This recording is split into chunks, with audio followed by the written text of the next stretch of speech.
Bonjour à cet atelier aujourd'hui de transformation. C'est mon voyage de transformation que je vous partage aujourd'hui, ma renaissance. Pourquoi est-ce que je décide aujourd'hui de vous partager cette partie, ce vécu qui finalement m'amène à ici et qui m'a amené ces derniers moments, ces derniers mois à partager et à vous accompagner? C'est parce que la vie est faite ainsi. La vie est faite ainsi. Alors, si vous êtes présentement dans un processus de guérison, vous aussi, si vous êtes dans un processus de développement personnel, sachez qu'éventuellement, les gens, quand vous allez commencer à votre aura va changer, va être tellement resplendissant parce qu'au fur et à mesure que vous allez pardonner, faire le ménage, bref, tout ce qui requiert pour pouvoir vous élever, votre aura va changer. Vous allez vous allez attirer les personnes et les personnes vont voir que vous êtes radieuse. Votre énergie va les attirer. Et là, ils vont commencer à vous dire, qu'est-ce que tu as fait? Comment est-ce que tu as fait? Parce qu'ils le savent que vous avez aussi passé par des moments difficiles. Nous venons tous et chacun, selon ce que nous avons choisi de vivre, nous avons tous et chacun notre croix à porter et c'est de la façon que nous décidons comment la porter cette croix-là que nous allons grandir pour après guider, inspirer les autres qui sont derrière nous. Parce que les autres qui sont derrière nous ont aussi besoin de guidance, ont aussi besoin qu'on les rassure aussi et de se dire, OK, je ne suis pas toute seule, je ne suis pas fou, je ne suis pas folle. Quand ça faisait 2 ans que j'étais en deuil de mon mari, puis que ça allait pas mieux, je me suis dit, je dois être la seule, ça n'a pas d'allure. Et là, j'ai commencé à lire des témoignages de femmes qui avaient perdu leur mari pour savoir qu'est-ce qu'ils ont fait, comment est-ce qu'ils ont fait, combien de temps ça leur a pris, pour apprendre finalement que nous sommes tous uniques et le temps que ça a pris à un autre, moi, c'était plus ou moins, bref, mais ça nous sert de point de repère. Alors, je souhaite qu'aujourd'hui, avec mon partage de ma transformation, ça va vous inspirer à vous aussi de vous lever de cette chaise mouillée qui est cet état de souffrance, de victimisation ou cet état de dire je suis capable, je vais y arriver. Et que ça vous stimule, vous aussi, à mettre en place des choses pour y arriver. Alors, sans plus tarder, les guides, pour ceux qui ne me connaissent pas, ben, j'ai mon équipe ici de guides qui sont toujours là à m'aider, à me souffler pour les ateliers, bien entendu, parce que on fait un peu, on joue un peu le rôle de messagère. Et sachez que vous aussi, si vous pensez que c'est quelque chose d'extraordinaire, quelque chose d'extraordinaire que je suis la seule, non, vous aussi, vous avez des dons, vous aussi. Et c'est en travaillant votre énergie présentement que c'est, si vous voulez, la cerise sur le sundae. Au fur et à mesure que vous allez faire ce travail personnel, vous allez voir que vous allez être beaucoup plus connecté avec vous, avec le divin et entendre vos guides. Aujourd'hui, donc, ma transformation est pour que vous trouviez un équilibre. C'est ce qu'on veut.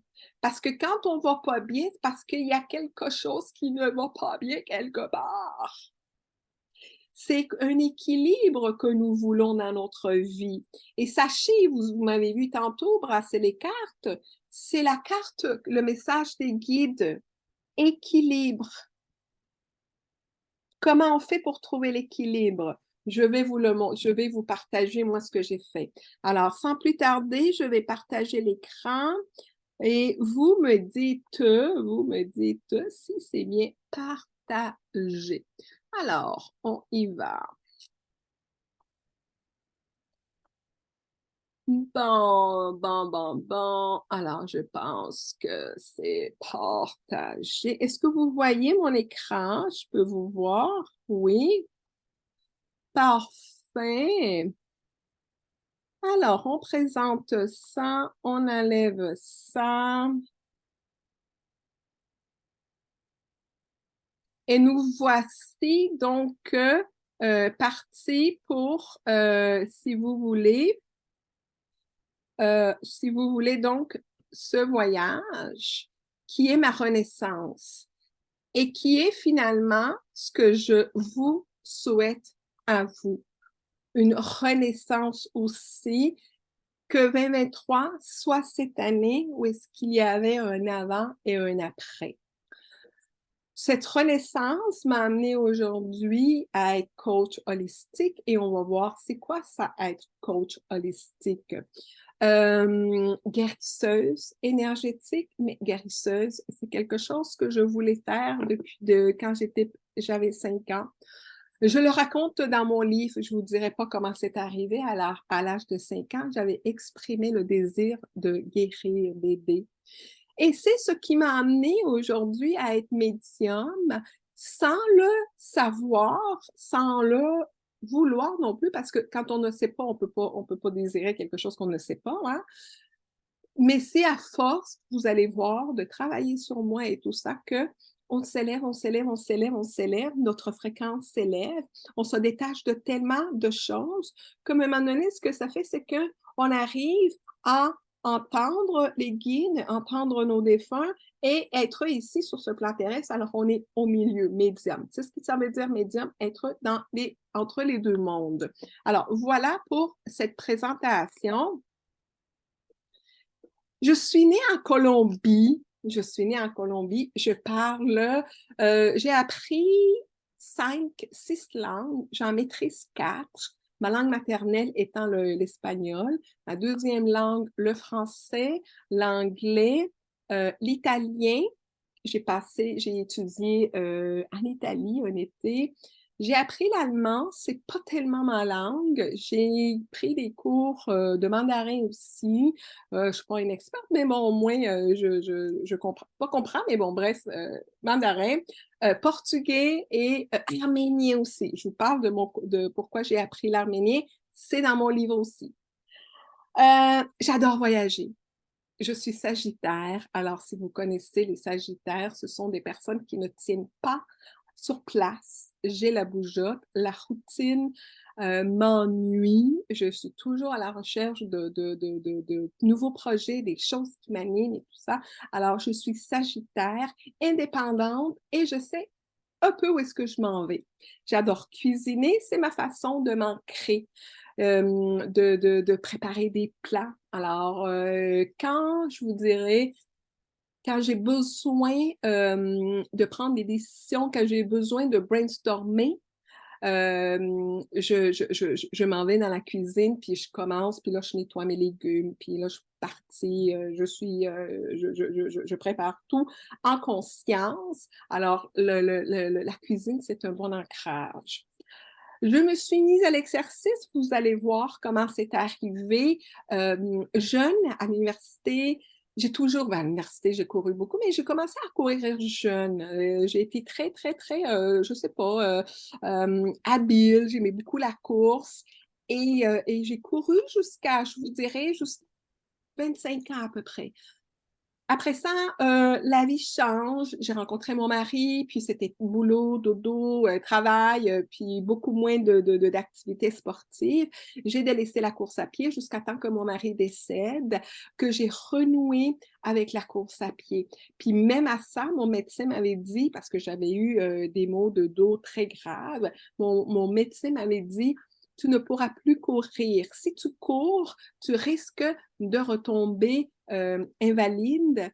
Alors, tu ne peux plus courir parce que ça donne un coup à ton dos. Quand le deuil de mon mari est arrivé, j'ai suivi tous les conseils des personnes. Les personnes me disaient écris, lis, médite. Bref, pouvez-vous fermer les micros, s'il vous plaît? Est-ce que vous pouvez fermer les micros, s'il vous plaît? On entend un enfant. Alors, donc, j'ai recommencé avec la course à pied. J'ai écouté mon corps. Mon corps me dit, tu peux y aller. Tu peux y aller doucement. Tu peux recommencer et c'est ce que j'ai fait. Je me suis écoutée, puis 1 minute est devenue 5 minutes de course, 5 minutes sont devenues 10 minutes jusqu'à ce que je fasse 10 kilomètres, que je renoue et aujourd'hui, mon dos ne me fait plus mal. Alors, écoutez-vous, écoutez-vous. J'adore lire, c'est comme ça que je me suis ouverte à la spiritualité, c'est comme ça que j'ai vécu mon deuil. La lecture, puis aujourd'hui aussi, je vous parle de mon livre et j'aime beaucoup écouter les biographies. Ça, c'est un peu ce qui me définit, me caractérise. Alors là, ça, c'est, je vous dirais, c'est mon chéri, celui qui, à 10 ans, quand je suis arrivée ici au Québec, j'avais 10 ans. En arrivant au Québec, ma petite voix m'a dit, tu arrives au pays où habite l'homme de ta vie. J'ai 10 ans. Alors moi, je me dis l'homme de ma vie, mais bon. À un moment donné, tu te dis, c'est quoi ça? C'est imaginaire, bref, mais c'était toujours là. Je rencontrais quelqu'un, puis j'avais la petite voix qui me disait, non, c'est pas lui, c'est pas lui, c'est pas lui. Alors j'ai grandi en sachant que cette personne vivait parallèlement. Je savais qu'un jour, on se rencontrerait. Et c'est ce qui est arrivé à l'âge de 38 ans. Le premier jour, le premier rendez-vous qu'on s'est vu, qu'on s'est rencontrés, on a su que c'était vraiment, que nous nous attendions. Vraiment, là, c'était, on savait, c'était comme moi, c'est lui la personne. C'est arrivé en l'an 2000, cette rencontre. En l'an 2000, où est-ce que lui, qui est mon mari, en 2000, lui, il avait dit, j'en veux plus, moi, de relation. Puis il avait fait des démarches pour voir s'il pouvait adopter. Et puis moi, je suis arrivée dans sa vie avec un petit garçon et ça a été, comme je vous dis, le coup de foudre. J'ai appris après que c'était mon âme sœur, officiellement. En 2004, pourquoi 2004? Nous avons créé ensemble, on s'est associés et on a créé une plateforme de rencontres, un site de rencontres qui a été très populaire en France.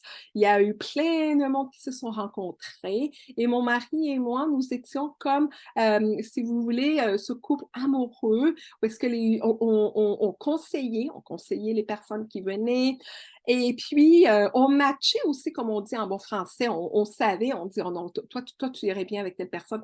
Alors, on jouait ce rôle-là. Pendant 18 ans, nous avons eu cette plateforme-là. En 2006, on se marie, on officialise notre union aux yeux de tous, même si on savait que mon mari et moi, on était faits pour être ensemble. En 2006, on a officialisé. En 2015, ma vie change complètement. En 2015, les blessures profondes que mon mari avait depuis sa jeune enfance ont refait surface. Lorsque j'ai rencontré mon mari en l'an 2000, il avait déjà fait une tentative. Alors, et comme moi, je l'ai rencontré, je me suis dit, enfin, bon, notre amour l'a guéri.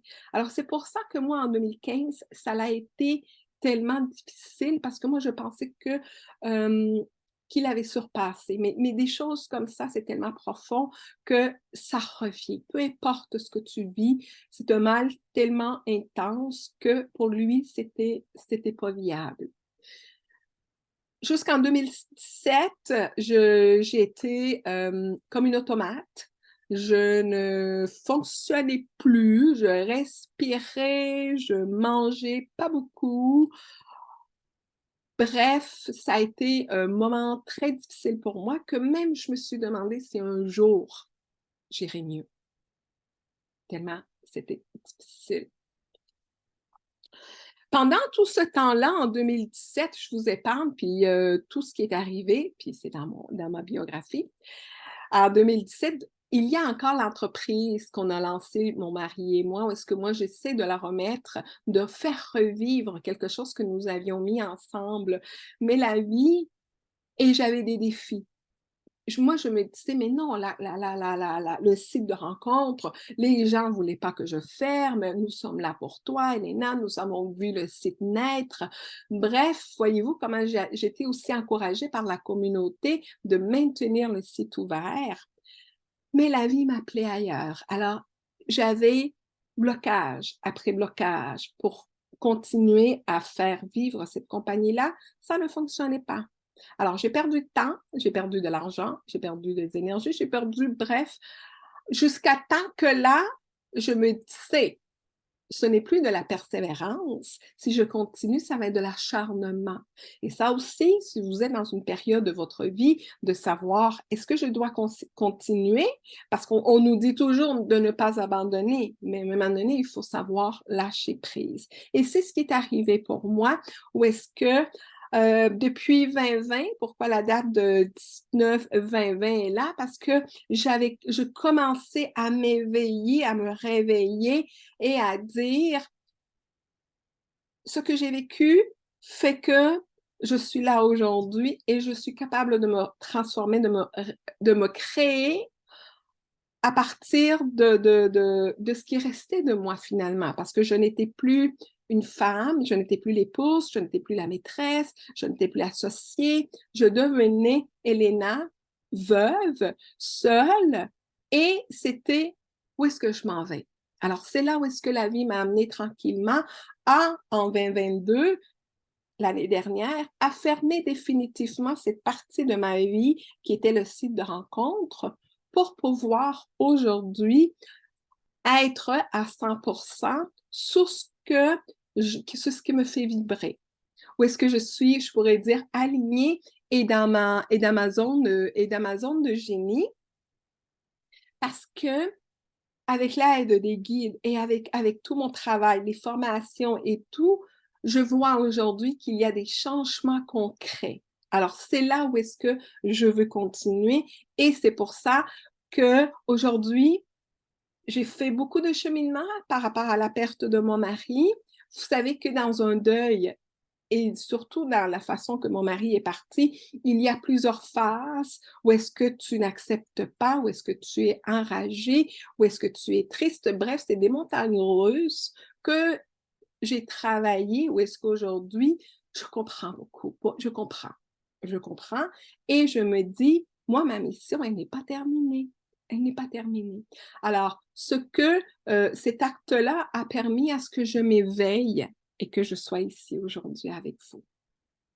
Parce qu'autrement, nous aurions continué à vivre notre vie que nous avions avec notre compagnie, nos voyages, l'amour, quoi que ce soit, et peut-être que je n'aurais pas évolué aussi vite spirituellement que j'ai évolué aujourd'hui. Alors, qu'est-ce qu'il me fallait après le départ de mon mari? Je me devais de voir la vie avec d'autres yeux. Je me devais de changer l'attitude et de me dire, de me sortir de cette victimisation, de cette tristesse, bien entendu. Et c'est là où est-ce que je me suis mise en mode reconstruction. Je me suis dit, j'ai un bagage en gestion de projet. Et gestion de projet, on te donne un projet, puis là, tu l'amènes à terme avec des conditions, avec des balises, avec une date butoir. Alors, j'ai pris ma reconstruction personnelle comme si c'était un projet.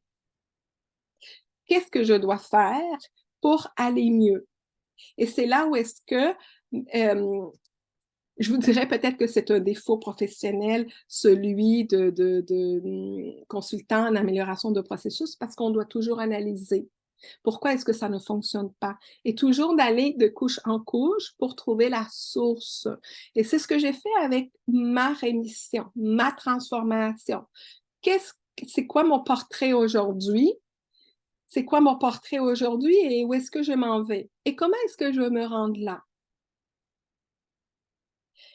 Alors, j'ai commencé à lire et à changer aussi mon attitude envers la vie. Pourquoi? Parce qu'autrement, j'aurais sombré dans le deuil.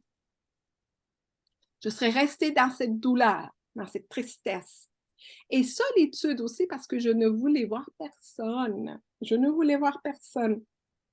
Désespoir, parce que qu'est-ce qui m'attend, moi, demain matin? Qu'est-ce que je fais avec la compagnie? Qu'est-ce que je fais avec moi? Est-ce que je retourne travailler? Est-ce que je repars quelque chose? Anxiété de demain. La tristesse d'être seul, d'avoir toujours avoir quelqu'un avec toi, d'avoir partagé, et là, tu te trouves face au néant. Alors, c'est de voir, de changer ton attitude. Et là, c'est à partir du moment, laissez-moi prendre une petite gorgée d'eau, à partir du moment que vous vous dites que vous voulez recevoir de l'aide, l'aide arrive. Plusieurs d'entre vous, j'ai eu le privilège de vous accompagner et plusieurs d'entre vous, vous avez su interpréter les signes que les guides vous envoient. Alors, quand on dit que pour pouvoir aller mieux, je dois me regarder à l'intérieur, ne sachant pas comment, parce que malheureusement, il y a des personnes qui naissent puis qui viennent dans un environnement où est-ce que sont déjà spirituels puis méditent et tout ça. Moi, ça n'existe pas chez moi, dans mon environnement. Alors, j'ai dû apprendre parce que je ne voulais plus dépendre de médication qui me faisaient dormir, qui me faisaient sentir déconnectée de mes sentiments. Je ne voulais plus ça. Alors là, c'était de me dire, la réponse est dans moi. Et là, c'est le mot volonté, de vouloir changer quelque chose. Et cette volonté est personnelle. Volonté, ça veut dire que ça vient de moi. Ça vient pas de mon voisin, de mon conjoint, de ma mère, de ma sœur, de ma meilleure amie. Ça vient de moi. C'est moi qui dois prendre la responsabilité de regarder qu'est-ce qui ne va pas, comment puis-je faire pour aller mieux et de faire en sorte d'appliquer pour le faire. Alors, j'ai la volonté et là, je cherche les ressources et les ressources vont arriver. Je me suis mise et ça, cette photo-là, mon fils me dit, mais cette photo-là, ça, c'était prise en 2017. J'ai commencé à me mettre en forme. Je ne buvais pas assez d'eau, alors j'ai téléchargé une application où est-ce que c'est comme si tu adoptais une plante. Alors, cette application t'encourageait selon ton poids, puis ta grandeur et tout le tralala. Ça te disait combien de verres d'eau tu devais prendre dans la journée. J'ai téléchargé l'application pendant quelques mois, je vous dirais, le temps de m'habituer. Alors, la plante, si je ne lui donnais pas de l'eau, donc moi, je commençais à manquer selon mes ressources, selon mes besoins. Et c'est comme ça que aujourd'hui, vous me voyez toujours mon verre d'eau, et sachez que l'eau est source de canalisation aussi. J'ai commencé à m'entraîner, j'ai renoué avec la course, j'ai changé ma façon de m'alimenter. J'ai toujours été quelqu'un qui aime bien manger sainement, mais là, c'était de cuisiner parce que j'ai passé assez longtemps sans rentrer dans la cuisine quand mon mari est parti parce que lui aussi, il aimait beaucoup cuisiner et c'était un de nos passe-temps, les deux, d'aller puis de se préparer des plats. Alors, quand tu tombes dans ce vide-là, ça prend beaucoup, beaucoup, beaucoup de temps au corps, au cœur, de réapprendre à faire des choses d'une autre façon que tu le faisais.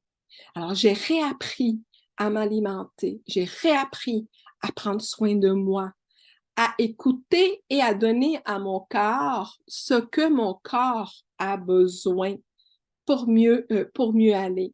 Donc, quand je parle de mon chantier, j'ai commencé par le physique. Pourquoi par le physique? Parce que je n'avais pas envie de me lever le matin. Parce que je ne bougeais plus et j'avais pris du poids. Parce que mon médecin insisté pour que je prenne des antidépresseurs pour mieux fonctionner. J'en avais pris quelques mois et là, je voulais me défaire de ça. Alors, c'était vraiment du côté, je me suis dit, si je me mets bien physiquement, je vais avoir envie de me lever, je vais avoir envie d'aller marcher, d'aller courir.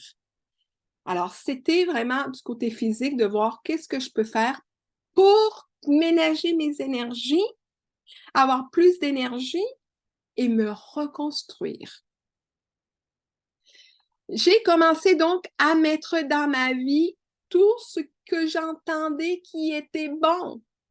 L'écriture, c'est ma voisine, je ne l'oublierai jamais. Elle aimait beaucoup mon mari, puis c'est ma voisine. C'est elle qui m'a suggéré, elle m'a dit, Elena, écris. Alors, je lui dois mon livre parce que quand elle m'a dit, écris dans ton journal. Et ça a fait que j'ai écrit pendant un bon 4 ans avant que je partage mon journal à des amis, des choses que j'avais écrites. Et c'est là que mes amis m'ont dit, Elena, pourquoi tu n'approfondirais pas plus et tu ferais un livre? Il disait, je suis certaine que tu pourrais en aider d'autres. Alors, cette voisine-là, c'est pour ça que cette voisine a agi comme un messager. Que les guides se servent de personnes autour de vous, d'amis, pour vous transmettre des messages. Alors, j'ai commencé à écrire, j'ai commencé à faire des visualisations, à me voir mieux, à mieux respirer. Et ce que je ressens, c'est parce que ça a été un moment vraiment difficile où est-ce que on peut le combattre à force de volonté et de se dire, je vais m'en sortir. Après ça, donc, c'était les visualisations, les affirmations. Je vais de mieux en mieux. Aujourd'hui va être une journée magnifique. Aujourd'hui, je me sens... Bref, toutes ces affirmations que je savais qui me faisaient du bien. Et là, tranquillement, bon, la méditation et des rituels spirituels comme l'ancrage. Et l'ancrage, si vous nous suivez, c'est pas la première fois que vous m'entendez parler d'ancrage, et que ces rituels-là, c'est ce que vous voyez, ça a fait en sorte que mon mental puisse se calmer. Parce que mon mental n'arrêtait pas de m'amener dans le passé, dans la mélancolie. Et parfois, il me disait, oh, mais qu'est-ce que tu vas faire? Bon, bref. Alors, pour pouvoir gérer la peine d'un passé qui n'est plus, d'un futur incertain, je devais apprendre à être ici et maintenant. Et c'est grâce à ces outils de méditation, d'affirmation, de visualisation, de journaling, d'ancrage, que ça m'a tranquillement donné une stabilité spirituelle. Je sens les guides qui sont là vraiment. Bon. Une stabilité spirituelle. Pour pouvoir, c'était comme si j'étais ici sur ce plan, déconnectée, et ça m'a ramené à ma connexion spirituelle. Parce que tranquillement, mes chakras se sont mis à mieux fonctionner. J'ai commencé à prendre confiance à la vie, à l'ancrage, à moins être dans ma tête, à avoir plus confiance en moi, à commencer à créer, à commencer à m'affirmer, à avoir moins mal au cœur, mon cœur, à exprimer ma vérité. Donc, mon énergie a fait en sorte que mon troisième œil a commencé à s'ouvrir. Et que mon chakra coronal, il était beaucoup plus facile pour moi d'entendre la guidance. C'est ça, c'est comme ça que vous allez avancer. Et j'ai ouvert les yeux, Je voulais aller plus en profondeur. Je voulais gagner beaucoup plus en énergie. Alors, j'ai commencé à regarder en profondeur. Est-ce qu'il y a encore des choses que je peux laisser? Le sucre. J'ai pas été, comme je vous disais, j'ai toujours eu une alimentation saine, mais pour moi, il y a toujours place à améliorer. Défauts professionnels, amélioration continue. On cherche toujours des choses à améliorer. Alors, le sucre, la télévision. J'ai arrêté la télévision 2 semaines avant qu'on annonce la COVID et qu'on nous enferme. 2 semaines avant qu'on annonce que le monde s'arrêtait, j'avais arrêté Netflix et j'avais dit, je n'écoute plus la télévision, ça ne m'intéresse plus. Ça ne m'intéresse plus. Heureusement que j'ai pris cette décision-là parce que vous imaginez, si j'étais restée connectée à ça, tout ce que se disait par rapport à ce qui est arrivé à ce moment-là, je ne sais pas comment je l'aurais pris. Alors, je me suis protégée mes énergies en fermant Et je me rappelle, quand on a annoncé le 13 avril 2020 que le monde s'arrêtait et qu'on ne pouvait plus sortir, moi, je me rappelle d'avoir une conversation avec mon fils. Qu'est-ce qu'on fait? On vient de couper Netflix. Ben, moi, j'ai dit, ben, on assume. On continue avec notre plan. On ne change pas. Et depuis ce temps-là, je vous dis pas j'écoute pas la télévision de temps en temps, une série ou quoi que ce soit, mais je ne m'assois plus pour écouter les nouvelles ou peu importe. C'est hors de moi. Ça c'est les médicaments pour dormir, j'ai coupé ça. Les médicaments, les antidépresseurs, j'ai coupé ça. Tout ce qui est charcuterie et viande, je travaillais tranquillement parce que c'est quelque chose aussi que je voulais travailler. Je vous dirais qu'avant que mon mari parte, les deux, nous étions conscients que nous voulions commencer à couper la viande. Alors, les deux, on avait commencé à pencher un peu plus vers le végé. On trouvait ça que c'était pas évident, hein? Mais on avait déjà commencé le processus. Il est parti, puis bon, ben, j'ai tout oublié ça, mais tranquillement, c'est revenu. C'est mon corps qui l'a demandé, qui ne voulait plus manger de viande. C'est vraiment mon corps, à un moment donné, où est-ce que ça ne passait plus. Et l'alcool, bien entendu, un bon vin rouge, je ne dis pas non encore, mais je vous dirais que je ne bois plus comme je buvais avant parce que je prenais de la boisson pour endormir ma douleur. Alors, vous imaginez le cocktail de antidépresseurs et médicaments pour dormir et le vin? C'était pas un joli cocktail que je donnais à mon corps. Alors, j'ai arrêté ça. Je me suis prise en forme. Je vous montre ici cette photo qui est particulière dans ces années-là, en 2020, que je vous dis que j'ai déconnecté de la télévision, j'ai déconnecté de choses que je sentais qui me retenaient. J'ai déconnecté aussi, je me suis libérée de choses, habitudes qu'on nous inculque sans savoir pourquoi. Alors, c'est pendant la pandémie, comme beaucoup de femmes qui ont arrêté de se raser et beaucoup de femmes qui ont arrêté de se teindre les cheveux parce que tout était fermé. Alors, on a dû se tolérer et assumer nos cheveux blancs et nos poils. Quand le jour que je suis allée, pendant la pandémie, le jour que je suis allée me raser, j'ai senti comme une main oh, attends 2 secondes, là, mais qu'est-ce que tu fais? Qu'est-ce que je fais et pourquoi je le fais? Pour qui je le fais? Alors, voyez-vous, je suis tout le temps dans l'analyse. Pourquoi? Alors, c'est pourquoi je le fais. Parce que c'est plus joli, parce que la peau est plus douce. Ouais, mais plus jolie pour qui? Plus doux pour qui? Est-ce que tes poils te dérangent? Et je ne me suis pas dépilée cette journée-là. J'ai laissé faire. J'ai dit, bon, je ne sais pas où que je m'en vais avec ça, mais bon, je ne me suis pas dépilée. Et comme les guides sont toujours là pour t'aider à évoluer, quelques jours après, je tombe sur un article sur la pilosité féminine, où ce que ça l'expliquait. Puis écoutez, c'est là où est-ce que je commençais, je vous dis là, c'est là où est-ce que les synchronicités commençaient à arriver, les messages. Les messages commençaient à arriver, puis là, j'étais là, mais voyons donc. Puis j'allais la chair de poule. Cet article-là est tombé, vraiment, ça m'a expliqué pourquoi est-ce qu'on a on a amené les femmes tranquillement à s'épiler. Alors, ça remonte avant le temps de la guerre. Et puis aussi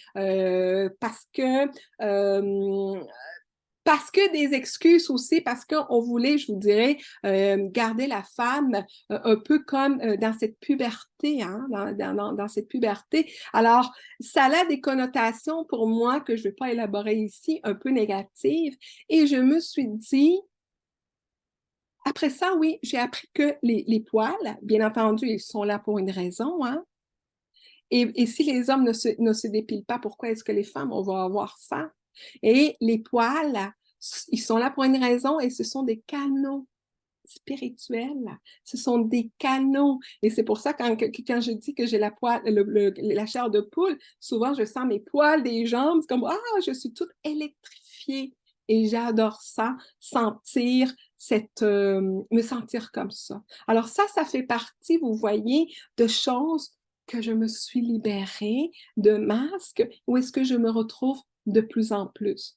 C'est l'éveil, c'est de m'ouvrir, de m'enlever ce voile-là et de réaliser que je peux choisir pour moi.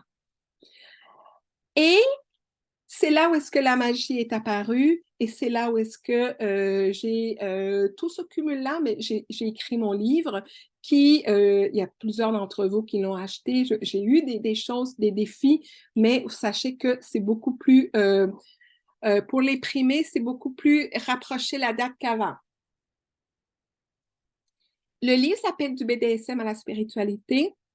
Je ne vais pas, comment je pourrais dire, m'étendre sur le sujet du livre, mais juste pour vous dire que le BDSM, c'est une pratique sexuelle que j'ai vécue avec mon mari. Alors, ça fait partie de notre richesse, de notre échange, des choses qu'on s'est dit que nous étions pour vivre ici. Le BDSM, quand c'est pratiqué dans l'amour et dans le respect, c'est un très bel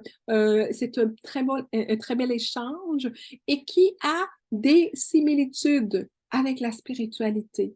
Je démystifie cette pratique, c'est tabou.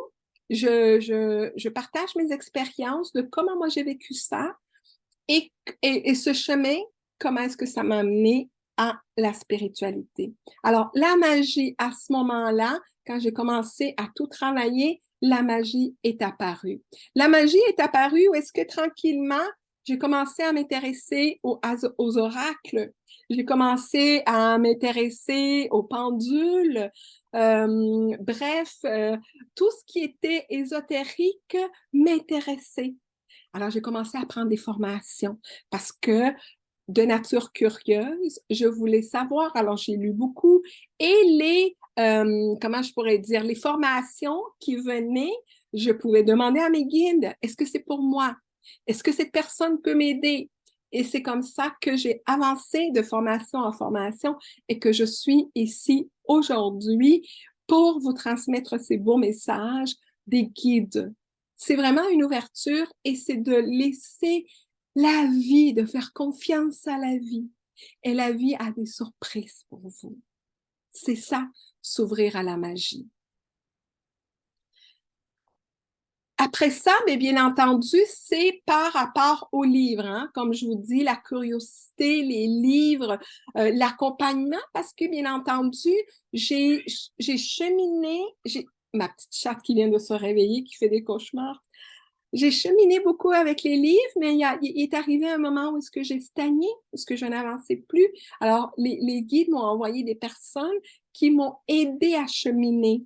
Je parle de ces personnes-là dans mon livre, qui m'ont fait comprendre que ce que je vivais, cette nuit noire de l'âme, où ce qu'on se recherche, puis qu'on pense que le monde est contre nous, de comprendre ce que je vivais. Alors, ces accompagnements m'ont permis d'avancer.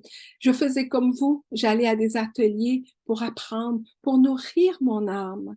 Et bien entendu, comme je vous dis, et aujourd'hui encore, je prends encore des formations. Présentement, j'ai trois formations que je suis présentement à ce moment-ci. Une en spiritualité, une en business marketing et l'autre aussi, c'est pour mon livre. Alors, voyez-vous, on n'arrête pas d'apprendre et d'aller de l'avant. Ce qui m'a amené, c'est que, voyez-vous, tout ce changement-là a fait en sorte que mon environnement se posait des questions. Comment tu as fait? Comment tu as fait? Parce que moi, j'arrive pas. Je ne suis pas bien, je ne suis pas heureuse, puis moi, j'attendais que ma vie change. Voyez-vous? Alors, mais non, vous pouvez pas attendre que votre vie change. C'est vous qui devez mettre en place les choses pour la changer. Et c'est quand les personnes sont venues me demander, mais Elena, ça t'allait pas bien, puis regarde-toi, puis balali, puis balala. Alors, c'est quand les personnes sont venues me demander, c'est là où est-ce que j'ai voulu mettre mes connaissances, mes capacités professionnelles, mon vécu ensemble pour du coaching holistique. C'est quoi holistique? Holistique, ça veut dire que on prend en considération l'aspect physique. Alors, j'ai pris un cours, une formation en entraînement physique pour aider les personnes. Mais avant d'aider les personnes, je devais m'aider. Alors, j'ai pris une formation en entraînement physique pour me mettre en forme, mais surtout pour me convaincre que l'exercice physique est important pour ma vie. Du côté émotionnel, mental, comment est-ce que je vais faire pour arrêter mon mental? Méditation émotionnelle, comment est-ce que je peux faire pour arrêter ces montagnes russes? Un jour, je vais bien, le lendemain, ça va pas bien, puis le lendemain, bref, toutes ces émotions, comment est-ce que je vais faire pour gérer toutes ces émotions? Et comment est-ce que je vais faire pour me connecter spirituellement? Parce que sachez que ça, ces trois-là, j'ai réussi dans mon processus de transformation à me mettre en forme, à calmer mon mental et mes émotions. À un moment donné, frappe un mur encore, ça va pas bien. Là, j'ai dit à la vie, mais qu'est-ce que tu veux de moi? J'ai arrêté des choses qui étaient nuisibles pour moi. Je me suis mis en forme. Je m'ai dit, qu'est-ce que tu veux? Je ne vais pas bien. Et c'est vrai que j'allais pas bien. Je me sentais vide. Et c'est là que j'ai parlé parce que, bon, sachez qu'à un moment donné dans votre vie, on a cette connexion spirituelle avec notre ange gardien. Et moi, depuis que je suis très jeune, mes parents, on a cette prière à notre ange gardien. Et c'est comme de lui dire, mais là, mon ange gardien est supposé d'être là pour m'aider. Je fais en sorte de me mettre bien, puis je vais pas bien, puis je pleure. C'est là où est-ce que j'étais dans la nuit noire de l'âme, où est-ce que là, la vie m'a amenée ailleurs. Et elle voulait que je me connecte spirituellement. Alors ça, c'est important dans votre processus de guérison. Tenez-en, tenez-en en compte que si vous avez fait des étapes et que vous n'y arrivez pas, peut-être que c'est votre connexion spirituelle. Et sachez que quand je parle spiritualité, je ne parle pas religion. La spiritualité, c'est de se retrouver, c'est de nous retrouver nous-mêmes. Alors ça, c'est le coaching holistique et c'est de là, bien entendu, qu'est née mon entreprise. Le changement à petits pas. Pourquoi le changement à petits pas? Parce que c'est comme ça que j'ai pu me transformer, un jour à la fois. Basé sur mon expérience en amélioration de processus, où est-ce qu'il y a une méthodologie qui s'appelle Kaizen, où est-ce qu'on arrive à apporter des changements dans notre vie d'une façon où est-ce que votre cerveau ne s'en rend même pas compte. Et où est-ce que si vous persévérez, parce que finalement, oui, c'est pas une recette qui va à tout le monde parce que nous sommes uniques, mais que bien entendu, vous devez adapter encore une fois avec votre volonté d'avancer. Il y en a qui vont avancer beaucoup plus vite que d'autres personnes à cause, bien entendu, de cette dédication, de cette constance et de vouloir, de cette volonté de se dire, je vais m'en sortir. Alors, c'est de tout ça que j'ai dit à la compagnie que j'avais bâtie avec mon mari, merci, j'ai beaucoup appris, mais maintenant, mon chemin est ailleurs. Et mon chemin aujourd'hui est dans cette reconstitution parce que je continue moi aussi à évoluer. Je n'ai pas terminé. Et sachez que combien de vies qu'il nous faut aussi. Bon, Alors, bref, je viens d'avoir un message, mais c'est ça. Donc, c'est ça. C'est pour vous dire, parce que c'est quoi ce message? C'est parce que vous pouvez préparer votre prochaine vie. Vous pouvez préparer votre prochaine vie dès maintenant. Comment est-ce que vous allez faire pour vous mettre bien? Vous allez dire, OK, c'est bien beau, Elena, bravo pour toi, félicitations, mais moi, qu'est-ce que je fais avec moi? Commencez déjà à vous poser des questions. Pourquoi est-ce que je ne vais pas bien? Qu'est-ce qui fait en sorte que je suis comme ça aujourd'hui?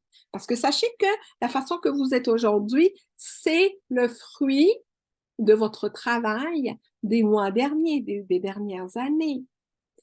La façon que vous vivez aujourd'hui, que vous trouvez aujourd'hui, ce sont les conséquences de vos actes, de vos décisions que vous avez prises dans le passé. Et c'est pour cela qu'aujourd'hui, je désire que vous preniez conscience que vous êtes un être multipotentiel et qu'à partir du moment que vous commencez à vous poser des questions, le ciel n'est même pas la limite pour que vous puissiez vous transformer.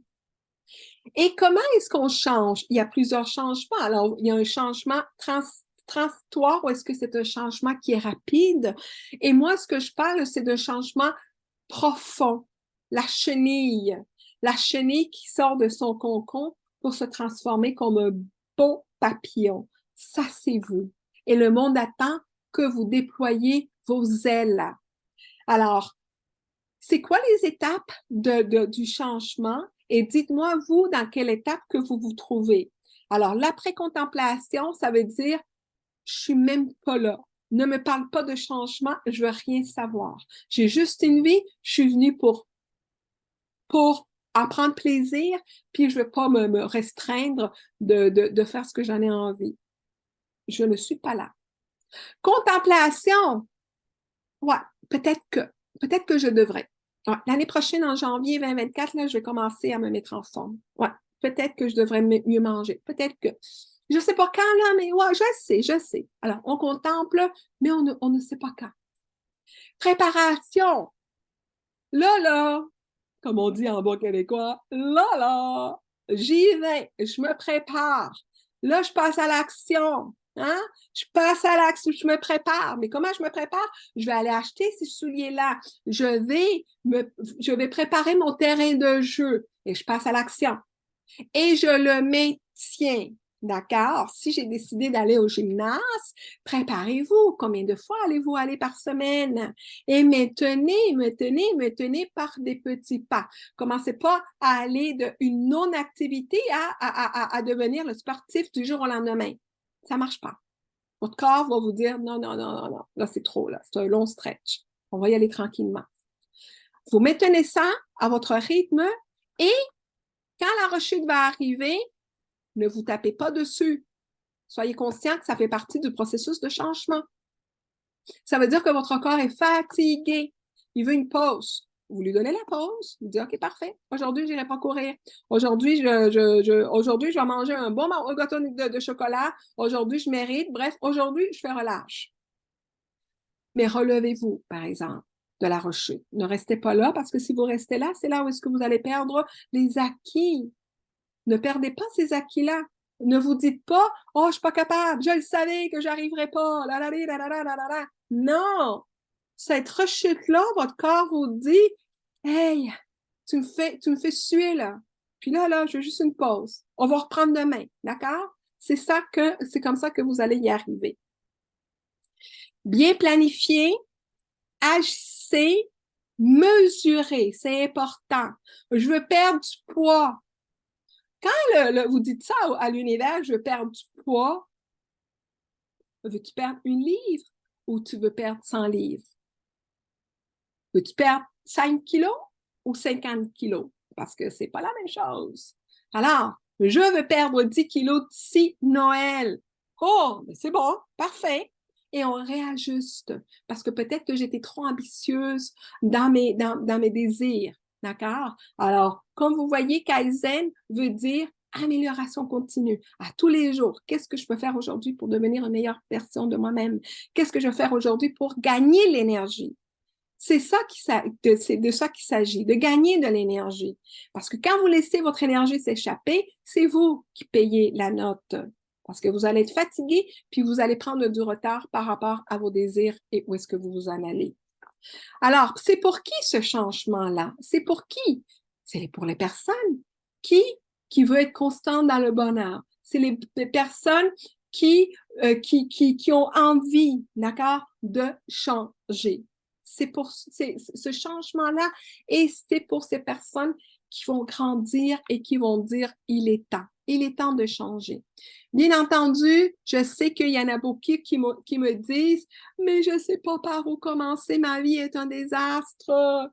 J'aimerais ça retourner à l'école, ça va pas bien dans la famille. Bref, j'aimerais ça me mettre en forme. Vous voyez, il y a beaucoup d'activités, il y a beaucoup de choses à faire.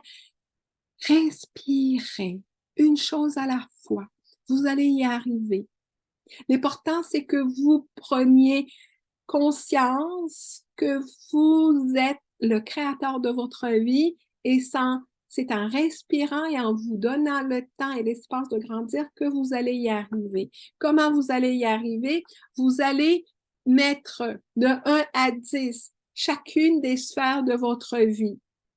Ça, je vous donne un exemple. Ça peut être le résultat d'une jeune maman. Une jeune maman qui n'a pas de temps pour elle. Gestion du temps, là, c'est que, ouf, moi, mon temps m'échappe.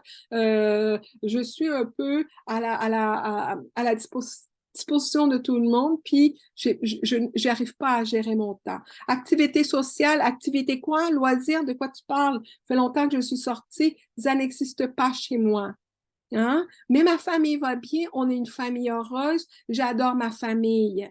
Mais moi, oh, je suis essoufflée, puis ma santé, là, elle commence à dégringoler. J'ai pas le temps de prendre soin de moi. Et spiritualité, de quoi tu parles? Méditer, mais j'ai pas le temps de méditer. Ancrage, mais c'est quoi ça?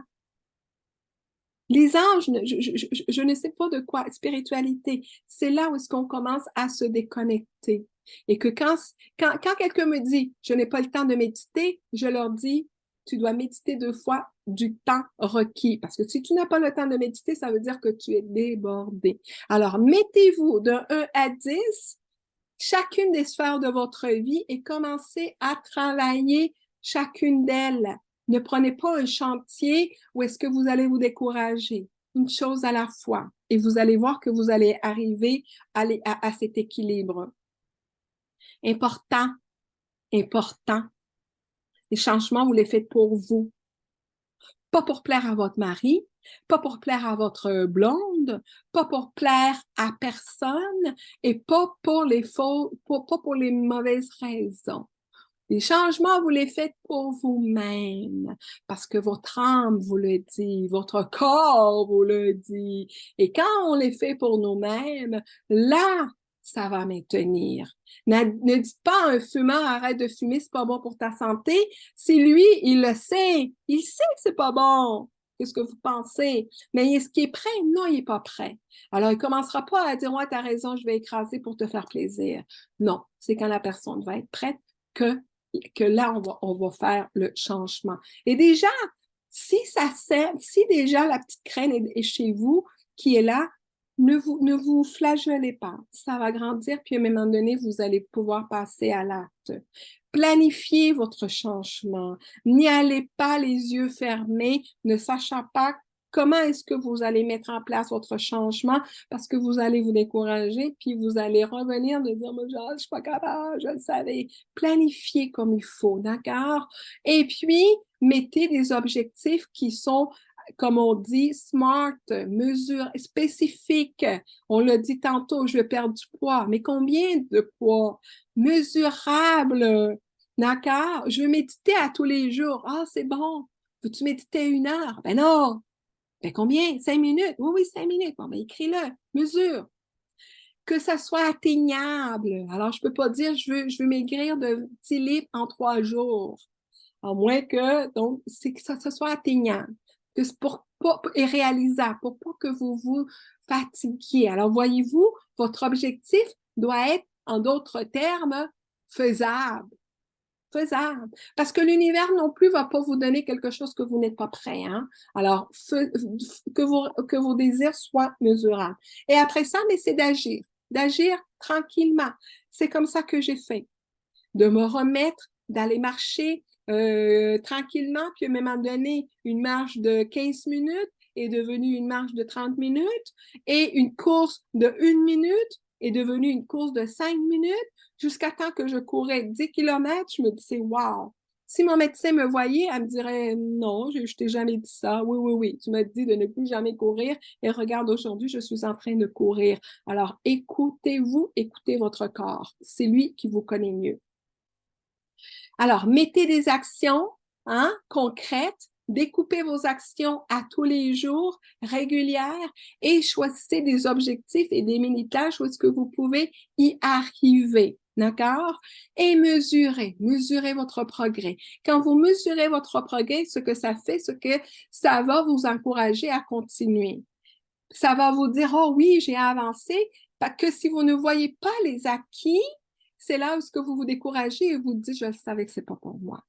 Faites, mesurer et réajuster. Combien de fois qu'un enfant tombe avant d'apprendre à marcher? Un enfant tombe, je pense que je l'ai lu l'autre fois, un enfant tombe énormément de fois avant de pouvoir être solide sur ses deux pattes. Alors, c'est la même chose pour nous après 40 ans, 50 ans, de procéder, de fonctionner d'une telle façon, de se dire, mais là, aujourd'hui, je vais arrêter des choses qui n'étaient pas bonnes et je vais faire en sorte que ça soit différemment. Sachez que vous ne pouvez pas contrôler l'extérieur. Alors déjà, quand vous savez que vous ne pouvez pas contrôler, alors là, vous allez être à mesure de vous maîtriser. Parce qu'il y a quelque chose qui déboussole. Des boussoles, c'est que, comme on dit en bon anglais, life happens quand quelque chose frappe, hits the fan. Ça fait que la vie, c'est comme, j'attendais pas ça, je m'attendais pas, ma vie, là, toute ma routine est à l'envers, je suis plus capable, j'ai plus le temps, tout allait bien, c'est arrivé, alors, il y a des choses qu'on ne peut pas, qu'on ne peut pas contrôler. Alors, même pour ça, même pour ces moments-là, on doit être préparé, parce que la vie est mouvement, la vie est changement. Et si à chaque crise et à chaque déboussolement, j'arrête tout, j'avancerai pas. J'avancerai pas. Alors, en ce moment-là, c'est de vous motiver, de chercher des façons de pouvoir continuer et tenir le coup. Et de savoir, comme j'ai dit, qu'est-ce que je veux changer? Quels sont mes obstacles potentiels? Comment est-ce que je vais y arriver? Et quelles sont les actions précises et concises que je vais mettre en place? Parce que sachez que, je vous dis, prenez une chose à la fois. Une fois que vous avez maîtrisé quelque chose, commencez avec quelque chose de nouveau. Une fois que c'est maîtrisé, commencez avec quelque chose d'autre. C'est comme ça que j'ai arrêté plein de choses, que j'ai mis des nouvelles habitudes. Je n'ai pas fait tous ces changements en une journée, en une année. Je me rappelle quand j'ai dit, OK, cette année, j'arrête de manger de la viande. Je le savais, j'étais préparée. J'avais déjà acquis d'autres choses. Cette année, c'est la viande. J'arrête la viande. Alors, OK, parfait. OK, l'année prochaine, c'est ça. C'est comme ça que vous allez arriver à être optimal et surtout de vous récompenser. Récompensez-vous parce qu'autrement, soyez vos cheerleaders et rappelez-vous que on ne peut pas tout choisir, c'est ça, on ne peut pas tout changer en même temps. Et puis, ça, c'est important. Soyez prêts à rencontrer des résistances. Soyez prêts à ce que les gens vous disent, oh, t'as changé.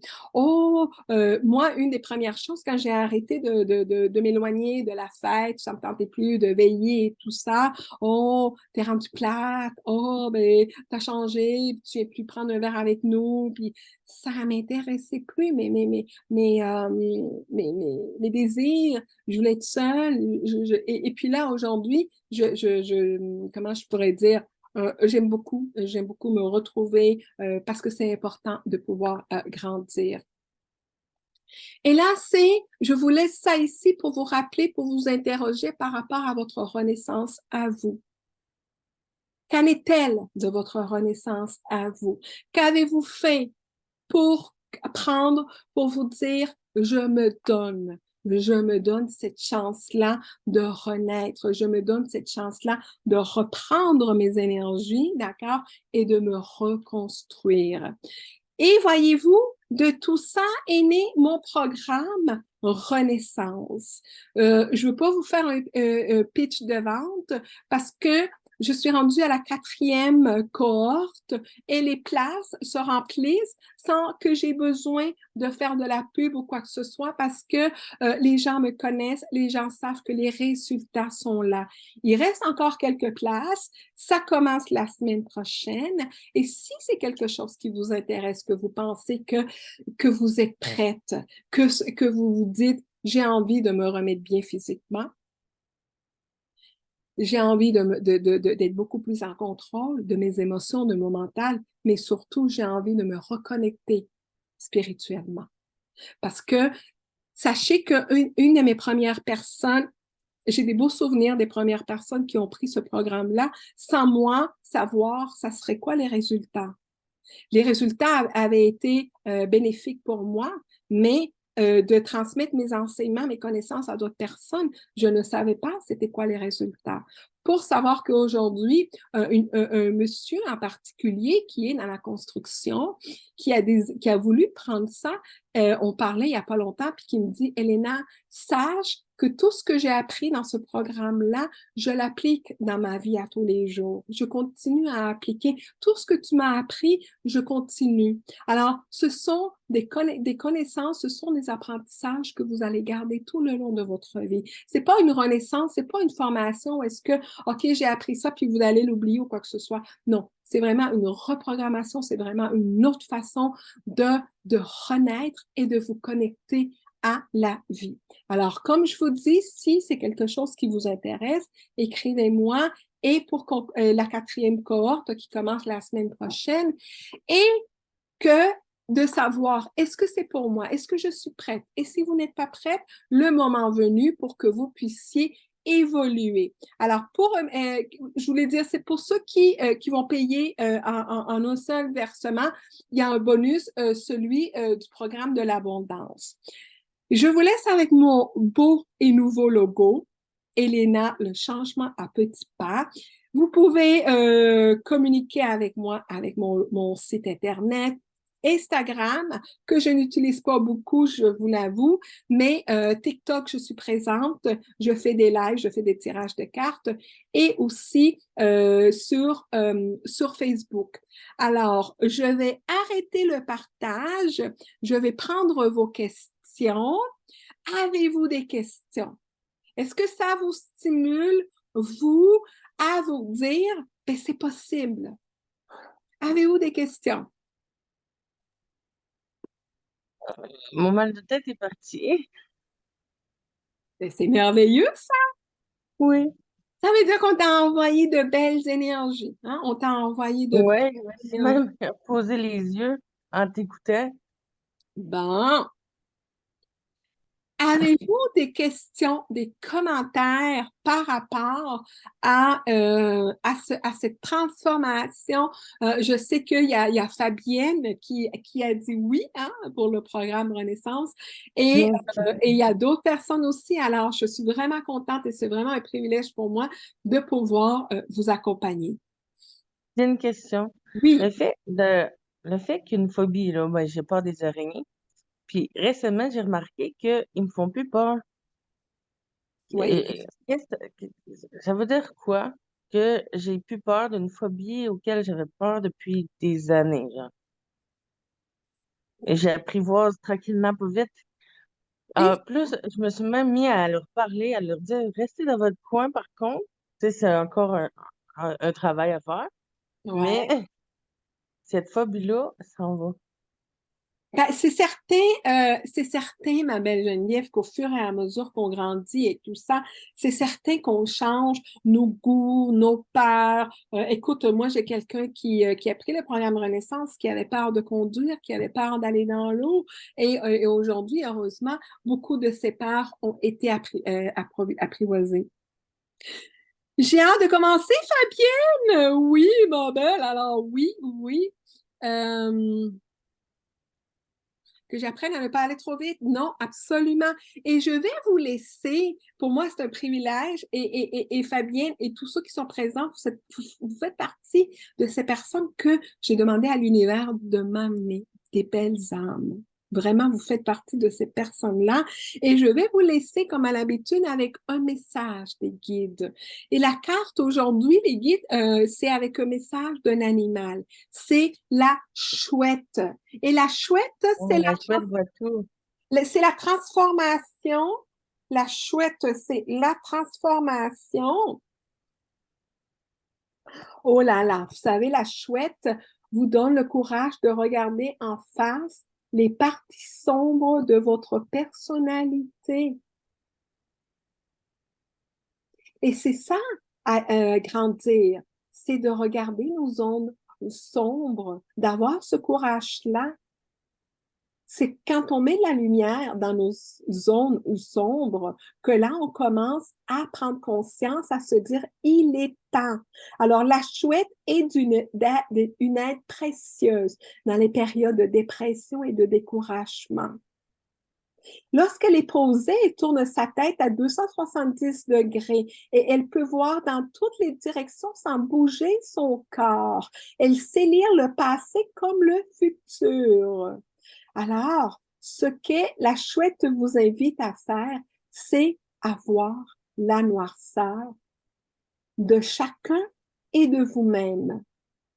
Parce que il y a l'aube qui s'éveille pour vous. Alors, la chouette, oh là là, les guides, vous êtes trop beaux! La chouette vous accompagne dans votre voyage vers la lumière du monde. J'ai la chair de poule. C'est beau. Mais ça ramène à ma phobie, la phobie des araignées. Ça veut dire quoi, juste avoir peur des araignées? Tu regarderas, ma belle, on regardera, d'accord? Il y a une signification. Les araignées ont une signification.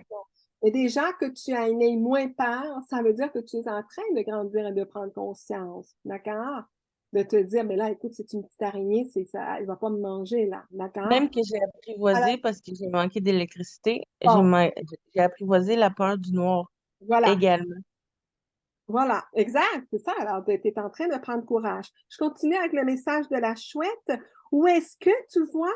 Elle dit que c'est dans l'obscurité que qui se crée. Attends. Car pour les êtres sages, il n'est d'autre obscurité que celle qui se crée que lorsque on se ferme le cœur.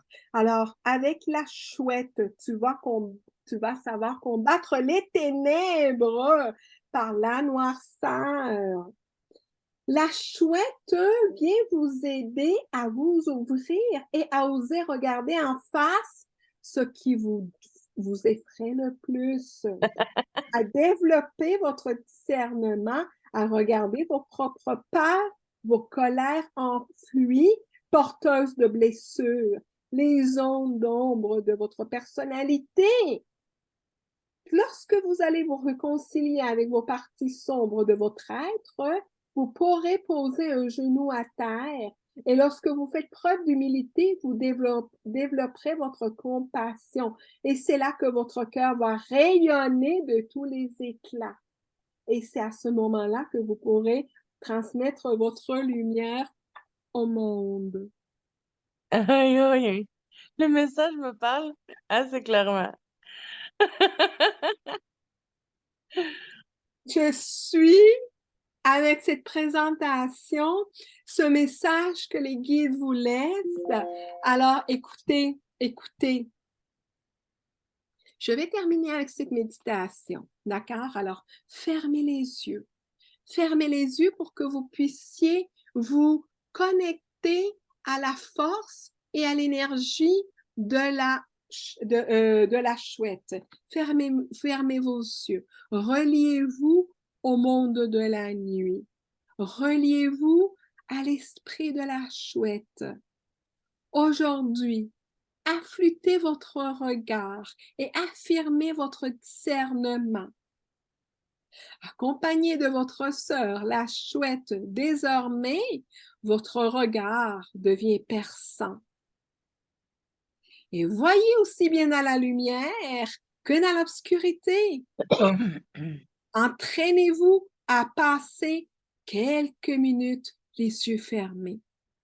Respirez profondément et entraînez-vous à développer votre regard intérieur, celui de l'intuition, celui de la sagesse. Déjeunez les yeux bandés.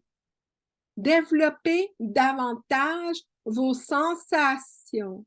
Prenez une douche ou toute autre activité dans l'obscurité. Observez alors ce qui remonte à la surface de votre conscience. Quelles sont les peurs? Quels sont les jugements? Renforcez vos autres sens et développez votre clarté intérieure. Et c'est cette clarté qui se diffuse autour de vous comme un soleil pour que vous puissiez, à votre tour, rayonner.